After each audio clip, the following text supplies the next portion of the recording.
Battery set 1, battery set 2 आणि हे totally voltage आहे 30 व्होल्टेज आपल्याला त्या रिले ऑपरेट करण्यासाठी जे लागतात ते 30 व्होल्ट लागतात.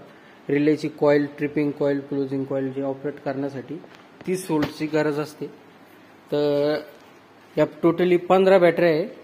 प्रत्येक बॅटरीचं व्होल्टेज हे 2 व्होल्टेज व 100 अँपिअर पर्यंत एक सेलची कॅपॅसिटी असते. अशा पद्धतीने हे 15 सेल असतात. 15चे मल्टिप्लाइड 2 तर 30 व्होल्टेज होतात. आणि हे त्याला चार्ज करण्यासाठी हे चार्जर वापरलं जातं बघा. तर आता त्याच्यावर व्होल्टेज चालू आहे 36. हे चार्जिंग व्होल्टेज आहे मित्रांनो 36 व्होल्ट व हे 1.8 अँपिअर 1.8 अँपिअर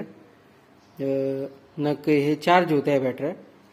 आणि हे बॅटरी चार्जर 1 याचं सुद्धा 34 व्होल्टेज आहे. चार्जिंग व्होल्टेज आहे 34 व्होल्ट व 1.39 अँपिअरनं ह्या बॅटऱ्या चार्ज होत आहेत. तर आपल्याला नेहमी व्होल्टेजवर लक्ष ठेवावं लागतं.